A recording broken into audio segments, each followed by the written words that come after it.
Hello and welcome to the Tifo Football podcast. I'm Joe Devine and I'm joined now by Alex Stewart. Hi, Joe. Hello, Alex. How Hi. are you? Oh, super. You look very colourful. Thank you. Tell the listeners about your shirt.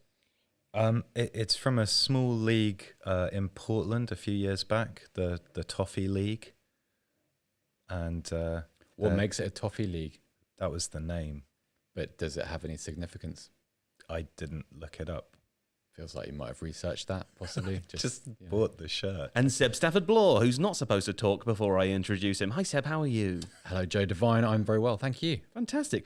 It was a big day of footy today, and we're going to talk about it at the end of a big day of footy. I'm very excited now, I have to say. Gripped by the tournament, finally. It's taken me a long time. Turns out I just needed the big teams to play and the good football to start, and now I love it. But before we talk about that, let me remind you, listeners, that you can subscribe to The Athletic currently for £1 per month for 6 months. That is a fantastic deal, one of the best deals of the year, and you can do that by visiting theathletic.com/Tifo Football. Now, I will tell you that I have found it useful to no end visiting and reading the in-depth previews of every team before they play, and really making me sound better and cooler on the podcast. So if you have a podcast and you need to sound better and cooler, that's a good reason to read The Athletic. Also for personal interest and something to do on the loo.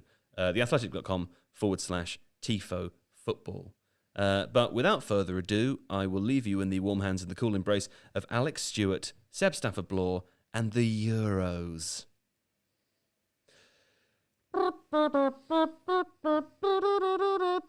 All right, let's begin with I'm gripped. I did that bit. I'm gripped, though. As I said, Seb, I think I just needed to see some big teams play some big games, and France-Germany, just the ticket. Let's begin with that game. It was a bit of an odd one, wasn't it? Because in some ways, it felt like Germany had the upper hand, but also France always looked more dangerous on the ball. Yeah, even when they weren't doing anything with it, you always had that sort of sense that there was a latent threat that... And actually, that kind of came to pass in the second half. It didn't really take much for Kylian Mbappe to have chances, create chances for himself. I think part of it was Germany were a lot better than we thought they were going to be. Is that fair? Because they were. No one knew what they were going to be, right? I think so it was a surprise either way, whatever happens. Yeah, because the last couple of years of the German national team have been a bit chaotic. There've been a lot of chopping and changing. There's been a lot of different defensive combinations and systems, and so that breeds this sense of uncertainty. And if you match that up to what seems like inevitability, which is France's strength and depth, France's best players in the tournament, France being overwhelming favourites, you expected something a little bit more comprehensive. And I think, Germany did Germany really ever look like scoring? I mean, it feels like they had a lot of pressure. They did a bit. Yeah, Gnabry had that great chance. Yeah, he did, and then there was a couple of good clearances. I don't know. There was just something slightly missing from Germany. Gosens had a good chance, but instead he just thied Pavard in the head. Yeah, we're going to talk about that a little bit later. Was there a specific moment when it gripped you, though? Because obviously you have a game like that which just shoves a lot of really, really good footballers onto the same pitch, and it's kind of captivating. No, I don't want to be unfair to Portugal. It was the day that gripped me. Before the football began. You got quite invested in Hungary earlier. We all did. No, I was invested in Portugal. No, but I mean, you were in the game? You were up on your feet when Hungary scored the goal that wasn't given. That was probably coincidental. Do you know what? I can't remember that. That's a long time ago. I mean, you spend a lot of time just kind of pushing yourself around on that chair, on the coasters of the chair. But you were definitely up where he was doing the rowing thing. He does the rowing thing a couple of times a day. And then he pulls like a smiley face. He learned to do that yesterday, and he hasn't really stopped. Actually, I learned to do that on Saturday, mate. So pay closer attention. I don't know. I've been gripped all day. As I said, I think it's just big teams. This is, later on, we're going to talk about the stakes in the tournament, because I think there's a crucial error with the Euros, and we saw that in 2016 too. We'll come to that. But I do honestly think the spacing of big games or big teams even, isn't great, for obvious reasons. Group of death, the final day of the first round. Yeah. Also the fact that there were only 2 games today, it didn't feel quite so overwhelming to watch all of them. I think I just like good players. I think that's it. I think if I was an ordinary fan, and in many cases I am, which game would I choose to watch? The big game, because that's who I am. I feel like a game like Germany-France kind of transcends our issues with the lack of jeopardy in the tournament. Yes. Germany-France is always a big game, whether it's in a championship, a World Cup, a friendly. doesn't matter. It's always so much history between the two countries, sporting and political. It matters. Yeah. And I think England-Croatia is the only other game of stature which comes anywhere near it, and it's nowhere near. And also, that was only really true because we're watching in England and we have a vested interest in England's progress. Whereas this is our first kind of neutral moment in the tournament where you thought, sure, we were all sat down, we were all into it. It grabbed us all, and everyone was kind of, well, apart from when the food arrived, everyone was really invested in it. Yeah, okay. Let's talk about France's midfield, Alex, because they were very exciting. We will come back to talk more about Germany too. But France's midfield, super hot. Yeah, Pogba's performance was wonderful, but also Kante and Rabiot particularly as well. Yeah, I think Rabiot obviously kind of gets left to one side in this because everyone loves Kante and recognises his value. And he showed different aspects of the Kante. So there was the screening, there was the tackling, but there was also that lovely break into the right half space in the second half where he kind of just catapulted France forwards again. Pogba, I thought, had the best game I can recall him having for quite some time. Big time. And that was, obviously the beautiful ball through that forced the own goal. The ball that was played through for the, I want to say, second offside chance. Yeah. Yes. So his range of passing was excellent. His ball carrying was excellent, but also the solidity that the other two gave him. And I think what Rabiot was able to do, similar to what Calvin Phillips was doing for England, was because the better players were attracting German attention. Rabiot was very often free, and he used that freedom either to be the receiver of an out ball to then shuttle it on to somebody else, or to make late runs, which weren't really being picked up. Because if you're Germany, naturally your attention is going to be on that front three and on Pogba and on some of the bursts coming from the wide areas. And I thought Rabiot thrived in that kind of box-to-box role, partly because he escaped attention. I think it's also worth noting that the France midfield covered for the defence really well. So we were talking before a little bit about how the French centre-backs have this tendency to pull quite wide apart from each other, where the full-backs are pushing quite high up and then potentially getting turned and finding themselves in a slightly tricky position. Particularly on the right-hand side, Varane will go very, very wide right to help out. Kimpembe does it a little bit less on the left, but also has this tendency. And there were a couple of times where Germany, I think in one instance they managed to get the pass through and the shot didn't come off. But a couple of times it was only for the fact that Rabiot or Kante were filling in really, really deep that French defensive weakness wasn't exploited. Yeah. And I think that's something, France, obviously a great team, fun to watch, lots of good players and everything. But there is a frailty there in that defence with the way the centre-backs split. And if it weren't for the excellence of the midfield defensively, as well as the eye-catching work they did going forwards, I think Germany would have posed even more of a threat. I mean, having seen them play now, it's hard to find anything to say about France's attack that hasn't already been said before. Yeah. And in a minute, we're going to talk about it in a slightly different way as it relates to the two offside goals. But I think I forget. I don't watch international football very often outside of tournaments. Watching this game, particularly in the first half, Germany completely dominated the possession. France really didn't provide that much, although, as Seb said earlier, every time they got the ball, they did look very dangerous and very threatening. And we know, as we can see from those two offside goals as well, that if you give them the ball in space, it's sort of game over, even if there are four defenders in the way, right? Yeah. But what do you make of their chances going for playing Portugal in the group? Like, beyond that, they felt a little bit limited in today's game, a little bit more than they did in the World Cup. I think it's really difficult, isn't it? Because they're obviously going to adapt to, France. Well, this is a Euro qualification thing generally, right? So you can play lots and lots and lots of international games. And if you're France, you're only going to come up against a Germany or a Portugal, maybe one game in 20. Because in your qualification games, you're playing against teams that are going to cede possession, sit really, really deep. And so I suspect, I haven't looked, but I would suspect that France will have dominated possession in pretty much all of their last games. And this would have been quite a reversal for them. And it's difficult if you're used to being on the front foot and you're used to pressing up. And if you look at how France play against other teams, they try and work openings in the wide areas. They're much more patient, and then they'll accelerate forwards. And this is why they like having ball carriers like Pogba or Griezmann, who can run at the defence and force them back and then give those passing options. When they're playing against a German team that doesn't want to give the ball up, it's trickier for them. But I think what is good about this France performance is that they've shown in their previous games that they can work under those circumstances.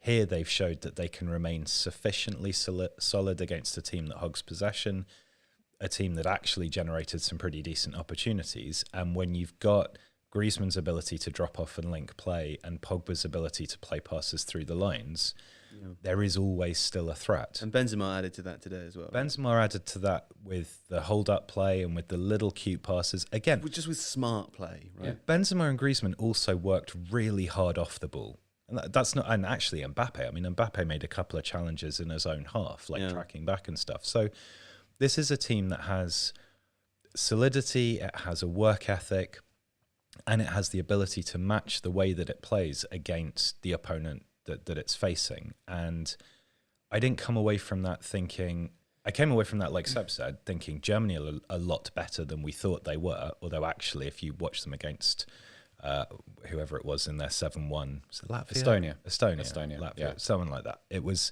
like they were really good in that game. So it's not that much of a surprise, but I didn't see anything that made me think France aren't all they're cracked up to be. No, but put it this way, I mean, and we can expand this to talk about Germany a bit more depth. But I felt like the main thing that the German team lacked today was, being clinical in front of goal. Yeah, they did have chances. Yeah, their XG shows that too.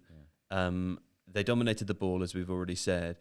If they were a little bit more clinical, I think Seb made the point earlier when we were watching the game that if they had more of a recognised 9, or if Müller had been able to fulfil that role a little bit slightly differently today, they could have scored goals against this France team, right? So, I think I'm saying this because, prior to the tournament, the discussion is all about France for very obvious reasons, and they fill the narrative as this kind of concrete, all-breaking team that are unbeatable. Yeah, and I see frailty where there should obviously be frailty. There's no perfect football team, right? But that's exactly the point. There is no perfect It's a perspective and expectations thing. And in a low-scoring game where a one own goal, like one own goal there, or I know we'll come on to talk about them later, but Hungary holding out until a horrible deflection off the Guerrero shot that kind of opened the floodgates. There is no flawless team in this, and we've now seen all of the main contenders at least once, and it's very clear that you can identify weaknesses with all of them. Yeah. I just think that France have, in particularly Mbappe, they have a thing that I don't think any other team has, which is one person who, if you give them the ball, one time in 2, one time in 3, is going to do something unstoppably good. Yeah. I don't think anybody else has that player. Like the first offside goal. Like the first offside goal. Let me ask you guys something. Did you find France more fun than you were expecting to? I know they didn't have a lot of the ball, but when I think back to 2018 and that World Cup performance, they scored goals and they had moments when they played very well, but they felt a bit Didier Deschamps. It was much more functional. It was much more functional. The Blaise Matuidi and the kind of left wing, but really tracking back, exactly sort of role. That limited it. I think the reintroduction of Benzema is really, really important. But Rabiot, look, we've touched on Rabiot already, but I felt like the balance in that midfield was perfect. Yeah, like I happy to be corrected, but it's one of the best games I've seen Paul Pogba play for anybody for a really long time. Just because, I mean, Joe and I spoke at the end of the first half about where he was receiving possession and the kind of areas he was aiming his own passes into. And that's true. I think if you look at the passing maps, you see him having a really, really sort of pronounced attacking influence. But also, if you look at sort of some of his defensive contributions and the authority with which he stepped into the play, took the ball away and moved it quickly and directly up the field and brought other players into the team, it's like that's the Paul Pogba you want to see. And I've always thought that, okay, when Paul Pogba plays Man United, there's a lot of other things, in inverted commas, that are attached to the criticism of him. But one of them, and I think one of the fair ones, is you have this wonderfully gifted player who is, he's a spectacle, isn't he? He does everything really, really well. And that was the performance. That is the £100 million midfielder. You saw tonight and you think, goodness, you're gifted and you can do anything. And it's the guy who can break a midfield press on his own with the ball at his feet with three players, within arm's reach. Or it's a guy that can change that pass, that kind of all of these things around. at once, right? A guy that can change the direction of a game. The guy that can say, I'm taking the ball away from you now because I'm technically gifted. I am physically better. I am all of these attributes. Like I am the midfielder that you would design from the feet up if you had the chance. And he was magnificent. It was absolutely brilliant. And lovely to see him play that well as well. Can I make a point there though? Because you said, did we enjoy France? What I enjoyed about France was the individual performances. Yeah. Right. And I enjoyed watching Rabiot particularly as well. Pogba is the obvious standout. I enjoy watching Mbappe every single time I see him play. And you could probably say that for many of the individual members. What I enjoyed about Germany was the way that they played as a team. And what was missing were those individual performances, i.e., the clinicalness in front of goal, finishing off those chances, the focal point perhaps too. If you added, like I kept thinking, Germany had a lot of crossing opportunities. Like the ball was at Kimmich's feet a lot of times, sort of in that kind of area parallel to the penalty box.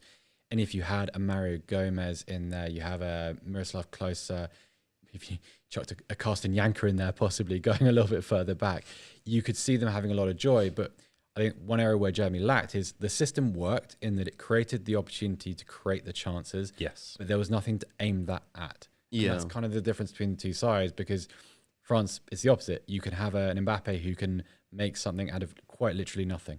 There's a moment we accelerated past, I think it was Hummels in the second half, in about 15 yards of space. It's astonishing to see.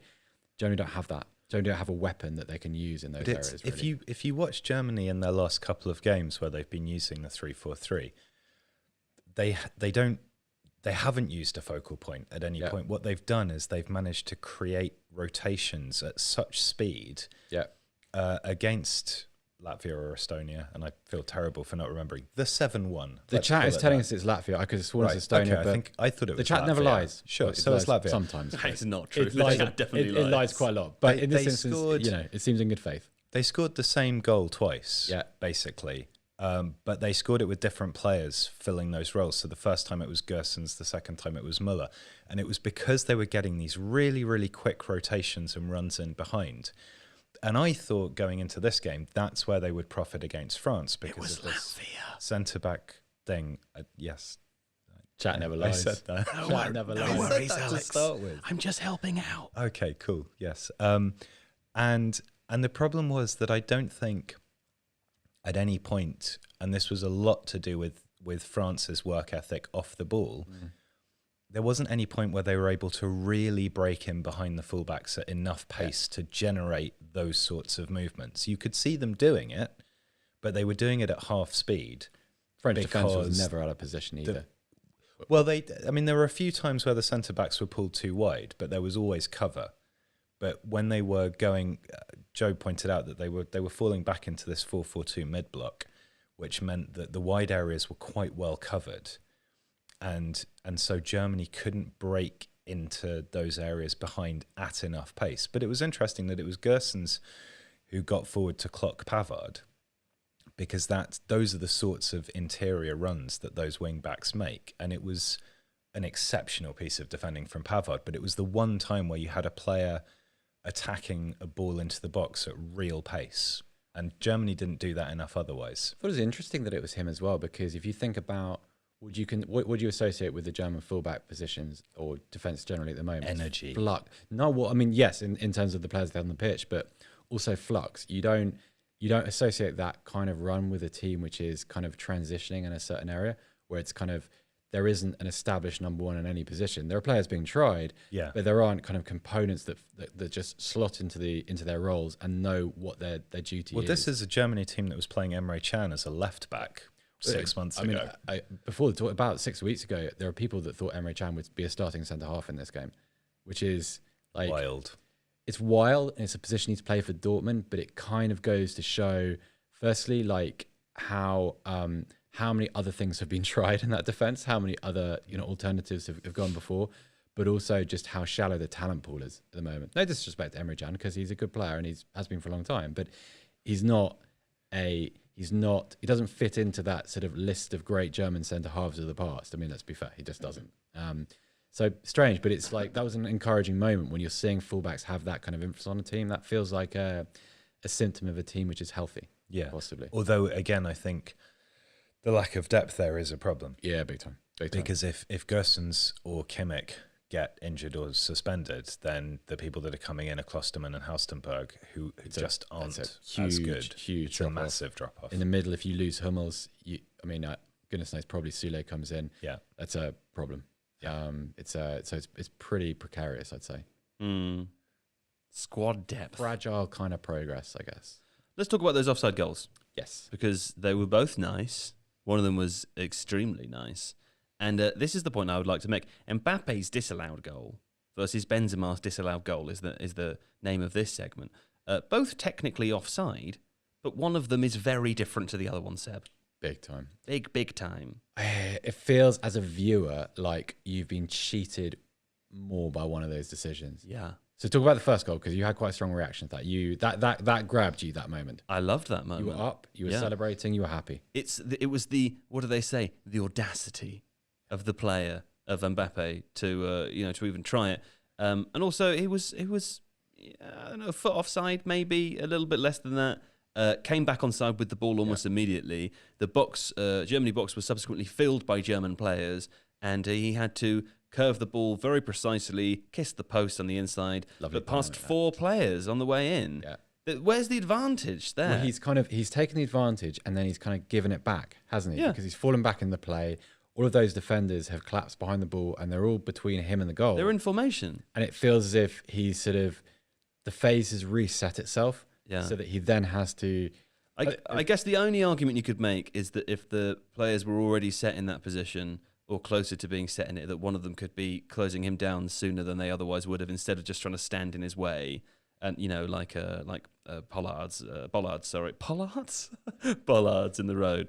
But I would argue with tenacity that the angle of that shot and the way it was taken and the way it was scored is not stoppable unless you have a player standing in exactly that position. Yeah. And I feel like a player with Mbappe's quality can take that shot when someone's running at him or when four people are running at him.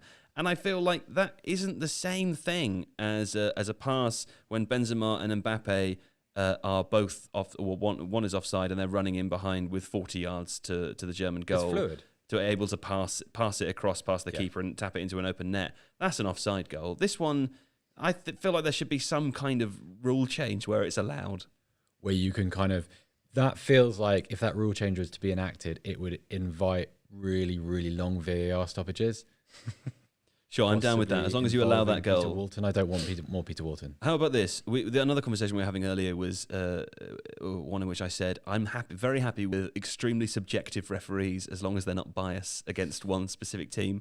And if they want to make the call that we're going to do this because I think this, for example, in a game they were allowed to say precisely what I've just said, I'm going to let that goal stand because where's the advantage really? Well, I'd be fine with that. Let me draw a comparison. So on Saturday night we went to the Old Red Lion, fabulous theatre. That's right, the Old Red Lion Theatre, not an advert. It's just an organic part of the chat. If you go there, where we've gone. It's in Angel Islington. It's the best pub in London. Certainly the best pub to watch football. It's where Seb's happily sleeping upstairs. Really it's just comfortable. underneath a bed. Yeah. And if you go there, you can visit the bar and ask for Uncle Damien and tell him that we sent you. Tifo sent you. Ask for Uncle Damien. You'll love Uncle Damien. He's a great guy.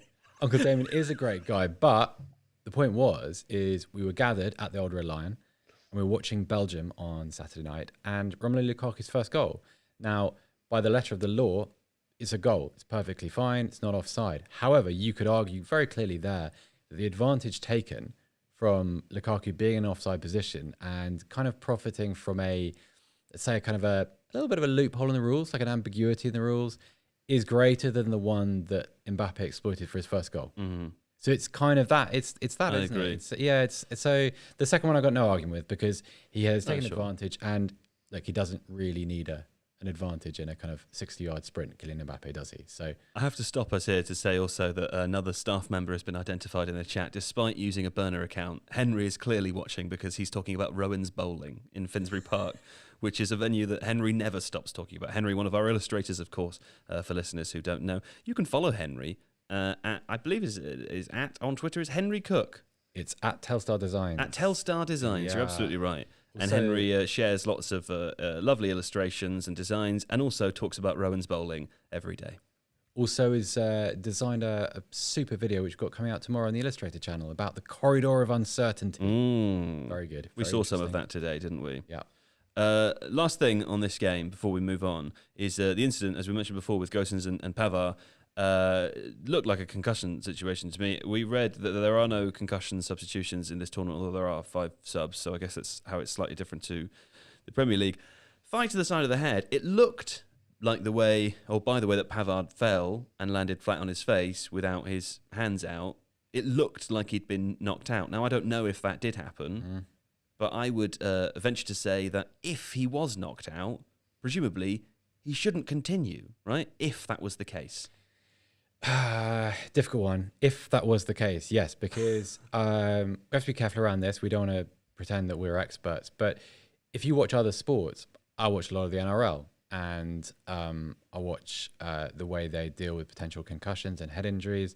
And it seems to me, from my layman's perspective, as if other sports are a lot more cautious with what constitutes a concussion. And it looked to me as if he fell in a pretty ugly way.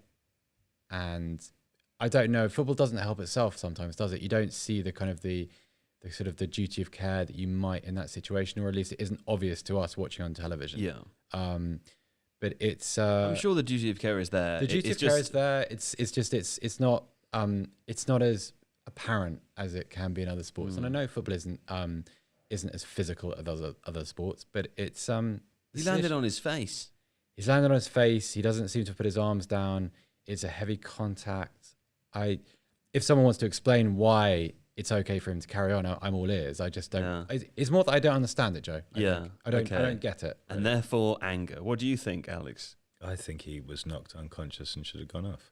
There you go.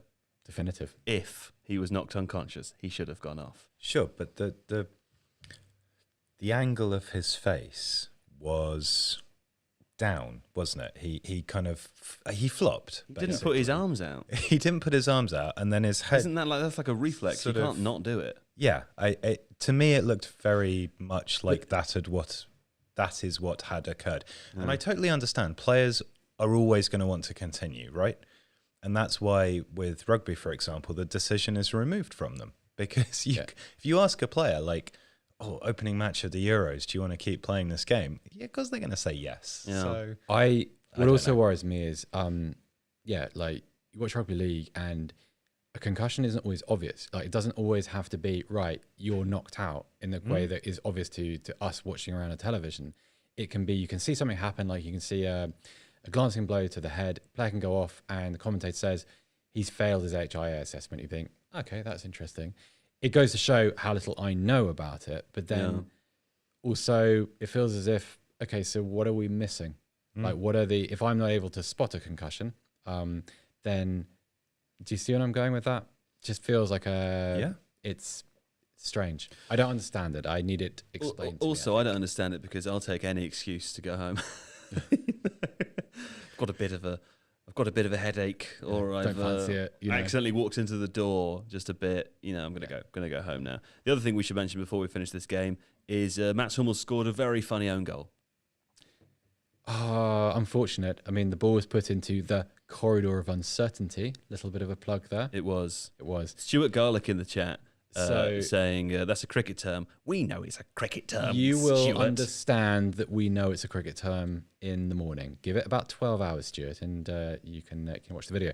But I feel a bit sorry for Mats Hummels. Doesn't really have a choice, does he? Either he doesn't have a swing at the ball and Kylian Mbappe scores, or he does and he kind of Jamie Pollocks himself. Sure. Google that reference. You said that during the game as well, and you said like it's either he puts it in the goal or you Mbappe does. And I said, said- oh, he kicks it anywhere other than the goal. I mean, like there is that option as well. It's just his body position. It's really hard because he has to get that contact exactly right, Otherwise, what happened happens.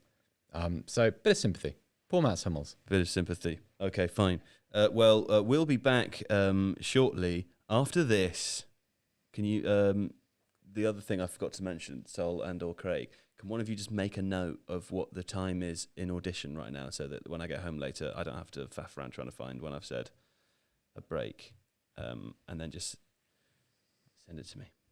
Great. I love how Joe Rodon has become a hero of the chat. Rodon. No JJ tonight. You have to wait for your Rodon.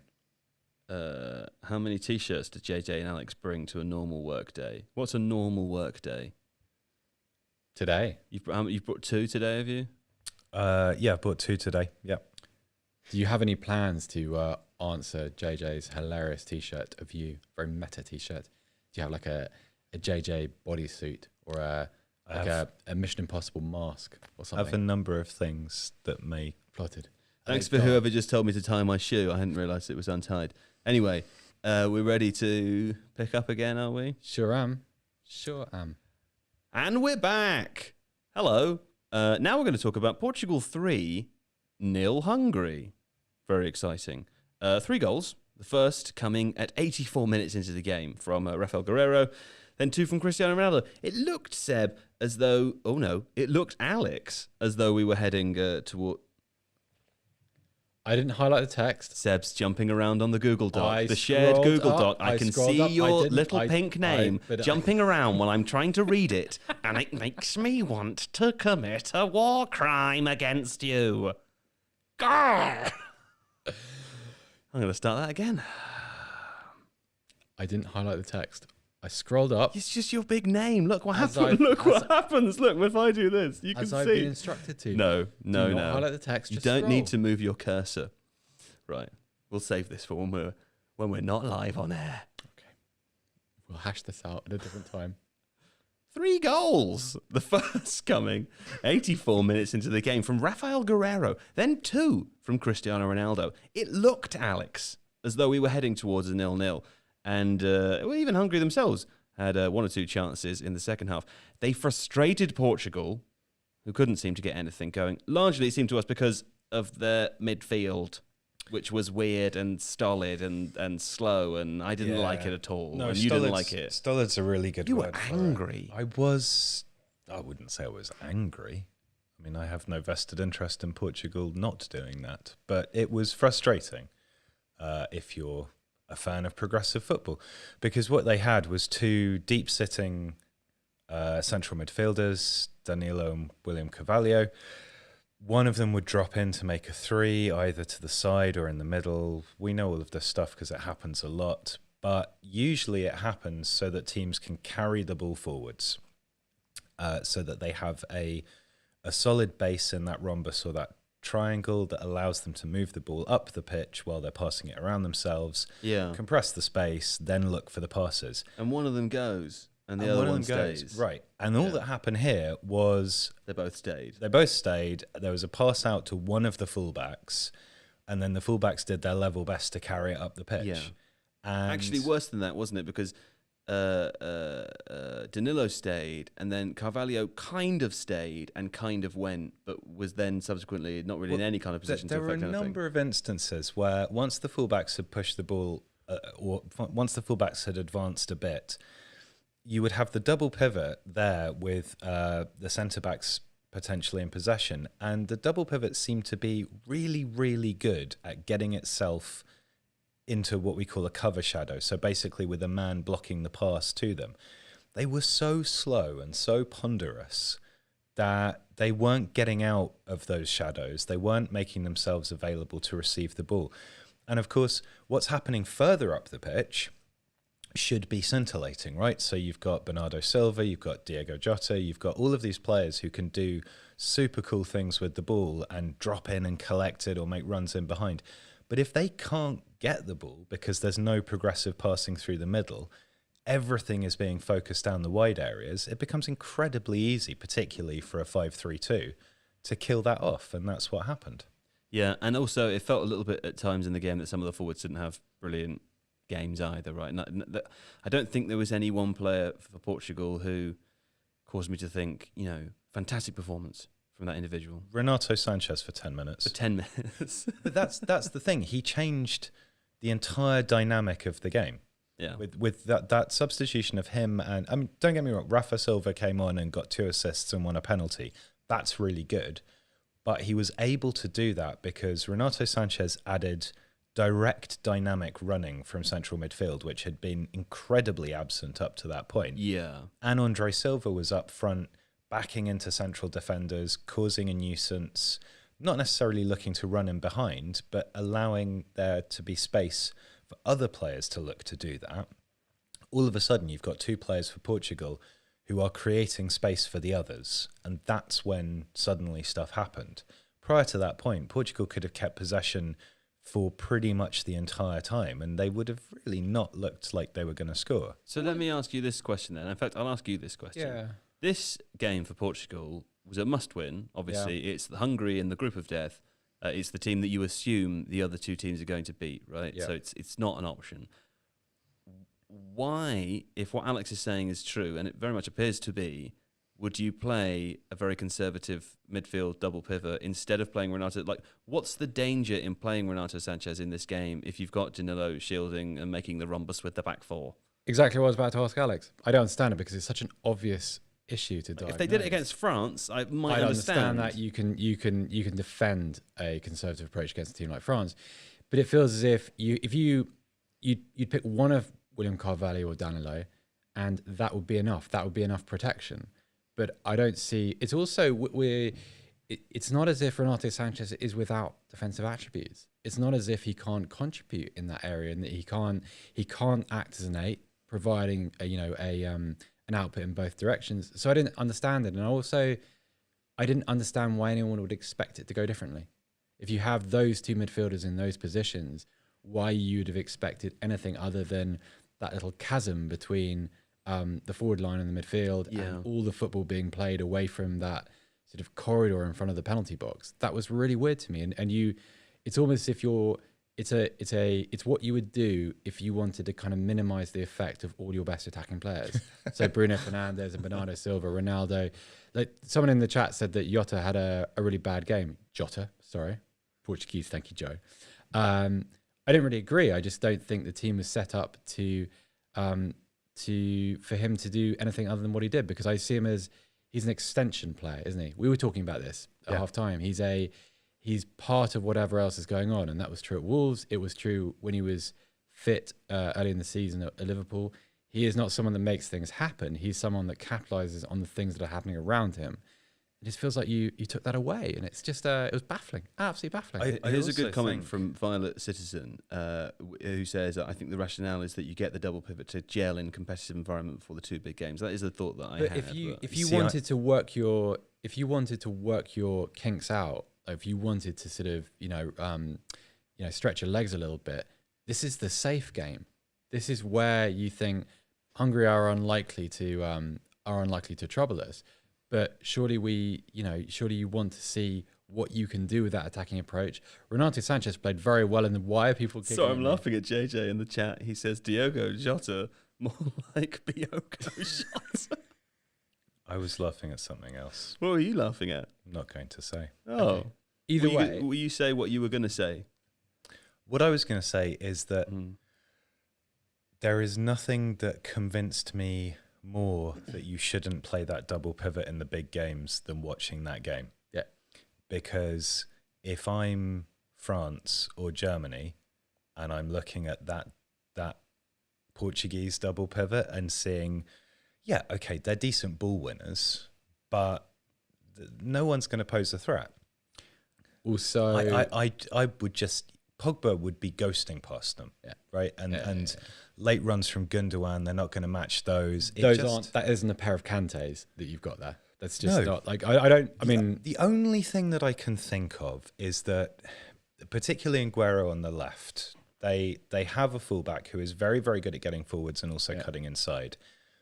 Maybe there was an expectation that Bruno Fernandes would drop deeper than he did and be able to create that link slightly further down the pitch, take the inside ball from Guerrero, then have the overlap with that solidity behind, so that if the ball breaks from the centre, where Fernandes tries to either play it out wide on the overlap or through to one of the runners, if it gets cleared, you've got a really big, solid double pivot, 2 for 2 against the two Hungarian strikers. That's the only thing I can think of. But it feels like a super reductive thing to do against a team that's not very good. Also, isn't that like trying to, you're navigating around an obstacle that you've created for yourself? Yeah. It's weird, isn't it? Like, it's because I know that when I watched Bruno Fernandes play for Man United, I associate him with two positions on the pitch, either up by the penalty box, sometimes in sort of open play going beyond the centre halves and, you know, into the space behind the defence, but also dropping into a shallow left position down near the touchline.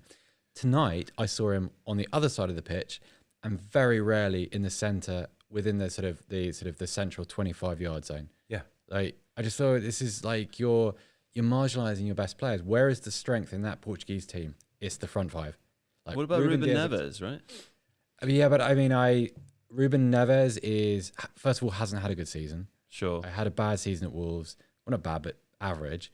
Also, he is not someone that is going to get forward. He'll move the ball. That's helpful. But it feels like that's not quite far enough in the Renato Sanches direction. Like, Neves isn't going to drive forward with the ball. He's not an 8. He's really I think he's really a 6. I think we thought he was an 8 a long time ago, but he's more of a static player.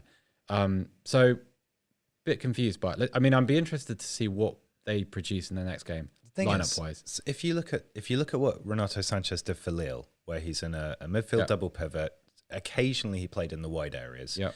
But effectively, he was playing with 2 wide midfielders who would push up inside, one forward who stayed pretty high up, and another forward who dropped off, linked play, made surges past. That sounds an awful lot like how Portugal could play if they set up correctly. Yes, exactly. And then you're maximising Sanchez's ability, which, as you said earlier, good defensive player. But it's the dynamism. Yeah. It's the box-to-box ability. It's the carrying the ball into dangerous areas, dragging players towards him, and that little cute pass that he played through the 2 Hungarian defenders to release Mir to then set up Ronaldo. Like, nobody else was making... And when you say nobody else was making them, this is Bernardo Silva and Diogo Jota. Like, these are the players that we're talking about should be able to do that. But they were doing it at half the speed that Sanchez was doing it. Exactly. And that's why he panicked people. It's also, the slower it gets, the easier it is to defend against. And I don't know, like, it was frustrating. I was a little angry. I was kind of excited about watching Portugal. And I was... cheated out of an experience. That's a bit dramatic, but it was, underwhelming. I'd start him next time. Me too. No question. Definitely me too. We'll be back after this.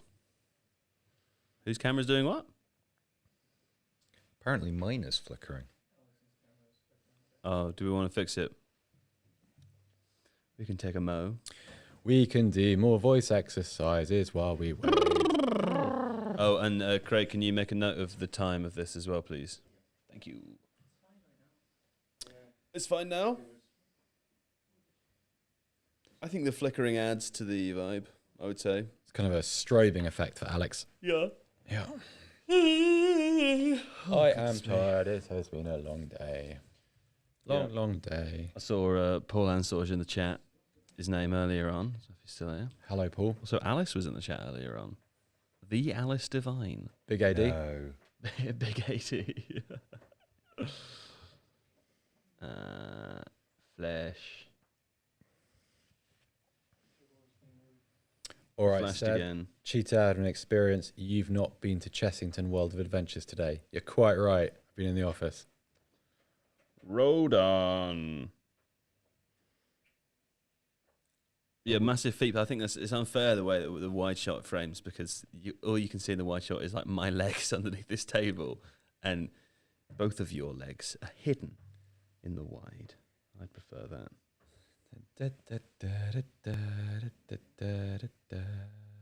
Joe, what hair product do you use? Just sweat and grease, boy. Sweat and grease. More leg shots.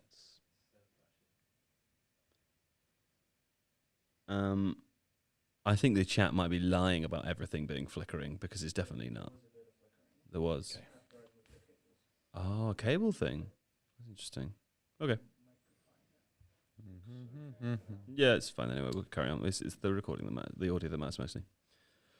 Okay. Chat never lies. Chat never lies. And we're back. Look at that. That was quick.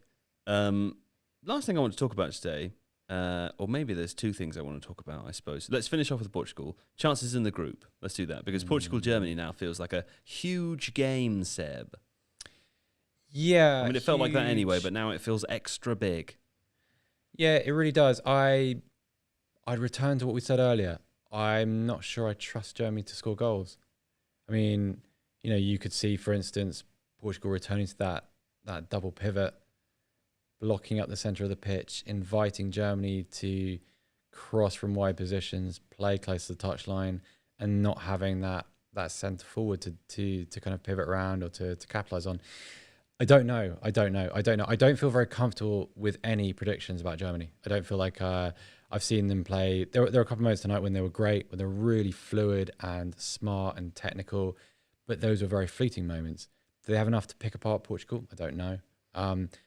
However, at the other end, do I trust that German defence against Ronaldo, Jota, hopefully a kind of a better used Bernardo Silva? Don't know.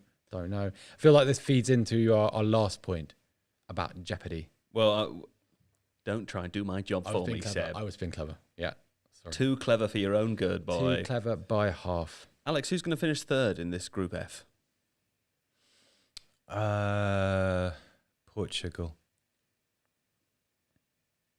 All right. Fine. There we go. I mean, I would say that my predictions so far have been abhorrent. Well, you're second place in the points, as we'll find out a bit later. Oh, okay. It's not so bad. But anyway, I feel bad. Yeah. You feel He bad. has constructed a ludicrous system. No, I don't feel bad. I thought you said you felt bad. Yeah, let's not go that way. No, yeah. Looking back at them, I keep thinking, oh, why did I say that? Well, Sure. looking back at life, why did I do that? We're all troubled by these thoughts as we sleep at night, aren't we? Or as we're trying to go to sleep normally. Things that pop up from the past. Step back from that edge. No, don't do it while we're live. Listen, we were talking about jeopardy before, and in a very different way. There's a real lack of jeopardy in this tournament. And the reason I say that, Seb, is because there are actually, as you well know from reading this plan, that there are 72 games in this tournament to eliminate 8 teams before we get to the knockout stages. And that's too many, isn't it? And it's boring because it feels like, you watch all of these first games since the tournament started last Friday to whatever day it is now. I feel a real lack of jeopardy, except in, as we said, the big clashes, because it sort of doesn't matter outside of the group of death. It's a lot of football to achieve very little. Yeah. And it's a feeling that I had during the last European Championship, which is that you shouldn't be able to go through if you lose 2 games. You shouldn't be able to go through on 3 points, and it's very possible that teams will. Also, one of the interesting parts of a group stage is the chance that a big team might get caught cold, have a bad first game, panic, pressure, negative press back home, and an absolute meltdown, a kind of a France 2002 situation, which everyone likes to see, or Spain in 2014. These kind of things are important parts of the tournament. Now you can make an absolute hash of the group stage and still go through because Portugal did in 2016. As Portugal did in 2016. They drew 3 games, they got 3 points, they still went through. They went through on the same goal difference and same points as Northern Ireland, and then went on to win the tournament. Yeah, and the quality of teams that went through, Northern Ireland, Republic of Ireland and Slovakia went through. And you just think, I understand the value in an extra round, but I don't see the merit in keeping underperforming teams in a competition just for the sake of having a round of 16. Yeah. Because I grew up with the European Championship going straight to a quarterfinals, and it felt like that was one of its USPs, that it was a tournament in which things could go quickly go wrong. Yeah. And you could have a shock result, and now I don't know, it just feels like a tournament of second chances. And why don't they just have 2 more groups and get more, and there'll be more jeopardy? Yeah, but you still have to fill those groups with another 8 teams. See, I'm more interested in that though, because like the thing I like about one of the things I like about watching the World Cup is watching all sorts of odd teams that I wouldn't normally see. No, I agree, but I just think that in this instance, the problem is that if you've won your first game, you're kind of through with 2 games to play. So England, well, let's not tempt fate, but Listening to you is making me want to clear my throat. Why don't you talk a bit and I'll clear my throat off camera? I was going to say to you, Alex, that I assume you like jeopardy as a human being. Are you feeling a lack of jeopardy here in this tournament so far? Yeah, it feels. I mean, the Nations League has clearly done a good job of accelerating the progress of certain countries, North Macedonia being one. But I do feel like there is a significant power gap between the big nations and the smaller nations, which means that the big nations can afford to kind of busk it a little bit, make these mistakes, not get themselves... I'm never going to say that an international football team isn't taking things seriously, because that's a really stupid thing to say. Mm-hmm.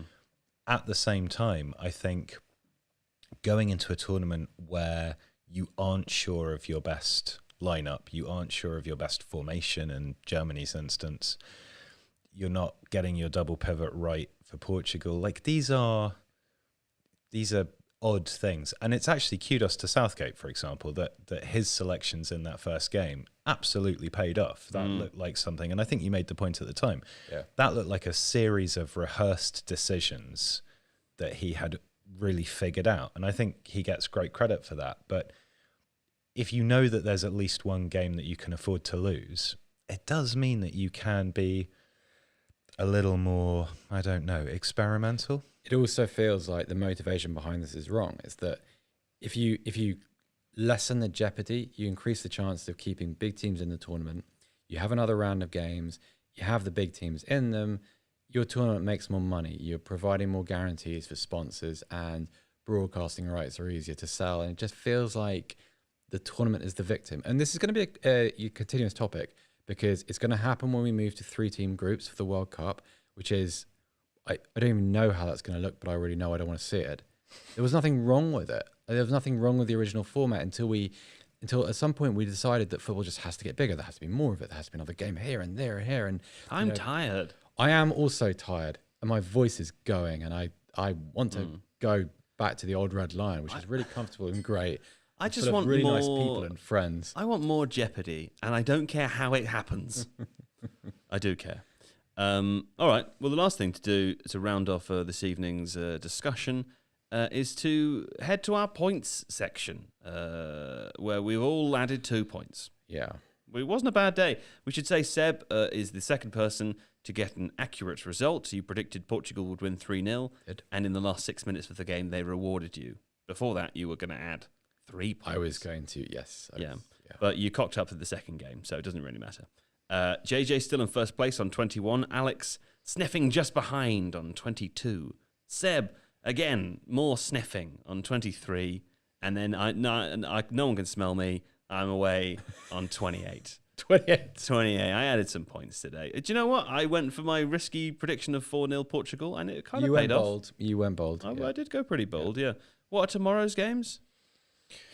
We have got Turkey and Switzerland and Italy and Wales playing in various combinations, and I can't see the wall chart, so I don't. I'm going to look them up now. It's Finland Russia first at 2, and then it's Turkey Wales, and then Italy Switzerland for the last game of the day. Okay, very quickly, Seb. Turkey Wales. Turkey to win 2-0. And Italy Switzerland. Ooh, really interesting. But I will take a 1-0 Italy win. And Finland Russia. 1-1. Alex. I'm going to say 2-1 Finland. I'm going to say... Versus Russia, sure. Yeah. I'm going to say 1-0 Wales. Because I'm not feeling happy about Turkey anymore. I've let you down. And You've massively let me down. I'm turning my back on them. And I'm going to say... I'm going to say 3-0 Italy. Okay. I thought Switzerland were pretty poor. I thought they were okay. Brain and Bolo is one of my memories of the tournament so far. 1-1 Turkey Wales. Italy are going to draw 1-1 with Switzerland. Okay. And Finland-Russia will also be 1-1.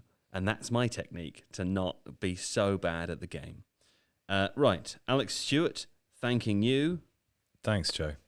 And Seb Stafford-Bloor, thanking B2U. Thanking you very much, Joe Devine. Thank you to all the Tifos that have joined us in the chat this evening. We sure hope you're enjoying the tournament and having a lovely Tuesday evening. Yeah. Yeah? Yeah.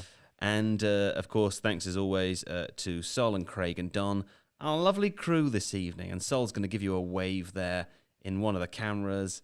There he is. Well, there we go. We'll be back tomorrow with more of the same. And I hope you're looking forward to it, because we really are.